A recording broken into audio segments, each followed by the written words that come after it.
Bismillahirrahmanirrahim. Assalamualaikum warahmatullahi wabarakatuh. Perkenalkan, nama saya Nabil Makarim Safari dari Prodi Pendidikan Dokter Fakultas Kedokteran Universitas Islam Bandung. Di sini saya akan menjelaskan terkait dari artikel saya yang berjudul Gambaran Riwayat Bayi Berat Lahir Rendah dan Pemberian ASI Eksklusif pada Balita Stunting usia 24-59 bulan di Puskesmas Kecamatan Pamanukan.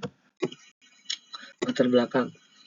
Pada balita usia 24-59 bulan termasuk dalam golongan masyarakat yang kelompok rentan gizi. Salah satu permasalahan gizi yaitu ada balita pendek atau stunted dan sifilis stunting, yang merupakan salah satu kejadian permasalahan gizi yang sering dialami oleh banyak balita di Indonesia dan di dunia.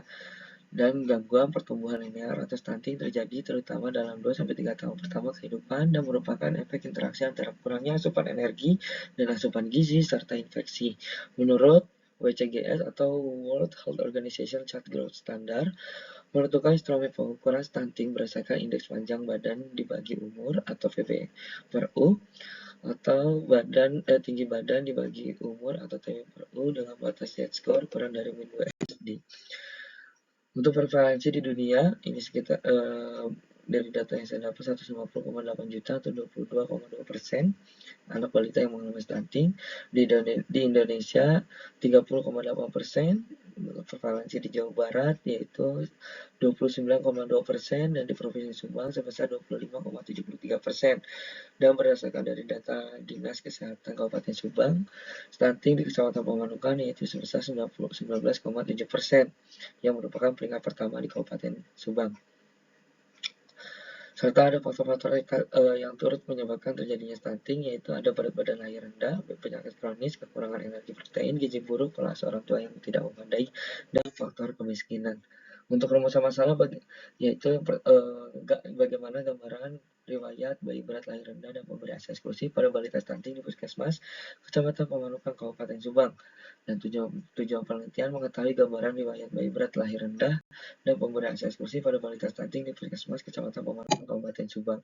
Untuk metodologi penelitian, di sini saya menggunakan analitik observasional dengan pendekatan cross-seksional. Sampel penelitian yaitu 100 ibu dan balita stunting di wilayah Puskesmas Kecamatan Pamanukan dengan teknik sampling, purpose sampling dengan analisis univariat distribusi frekuensi variabel penelitian. Ya, dan variabel penelitian yaitu riwayat berat badan lahir dan pemberian ASI eksklusif. Untuk hasil penelitian di sini ditemukan dengan balita yang paling banyak ikut berpartisipasi yaitu usianya 48-59 bulan, yaitu sekitar 41 orang atau 41%, dan mayoritas laki-laki sebanyak 58 orang atau 58%, dan yang memiliki riwayat berat badan lahir lebih dari yang normal, kategori normal lebih dari 2.500 gram sebanyak 90 orang, dan yang memiliki riwayat pemberian ASI eksklusif yaitu sebanyak 90 orang atau 90%, dan yang masuk ke dalam kategori stunting ini yang mengalami kategori pendek yang sebanyak 64 orang atau 64%. Dan gambaran berat badan lahir pada balita stunting di sini tabel 2 menunjukkan subjek dengan riwayat berat badan lahir lebih dari 2.500 gram. Ini mayoritas termasuk ke dalam kategori stunted sebanyak 59 orang atau 65,7%, dan yang kurang dari 2.500 gram termasuk ke dalam kategori stunted dan sifilis stunting dengan jumlah yang sama, yaitu sebanyak 5% atau 5 orang atau 50%. Gambaran riwayat ASI eksklusif pada balita stunting penunjukan pada tabel 3 menunjukkan pada anak dengan riwayat diberikan ASI eksklusif paling banyak termasuk dalam kategori stunted sebanyak 61 orang atau 67,8%, sedangkan anak dengan riwayat tidak diberikan ASI eksklusif paling banyak termasuk dalam kategori sifilis stunted sebanyak 7 orang atau 70%. Pembahasan karakteristik responden pada penelitian ini, stunting terjadi pada usia 48-59 bulan sebanyak 41 balita atau 41%, yang dimana menurut penelitian Abera DKK usia anak 48-59 bulan memiliki risiko stunting 47 kali lipat dibanding dengan anak usia kurang dari 48 bulan. Pada penelitian ini anak laki-laki banyak yang mengalami stunting sebanyak 58% atau 58 balita dibanding dengan perempuan.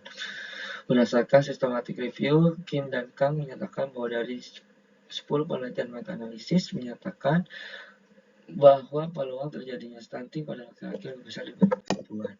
Dan menurut penelitian Ma'ruf dan Arifin, tingginya kasus stunting di wilayah kerja puskesmas Pemanukan dapat disebabkan oleh kurangnya efisiensi kebijakan program pencegahan stunting di wilayah Pemanukan yang dikatakan belum optimal jika ditinjau dari pencapaian tujuan program dengan usaha yang dilakukan.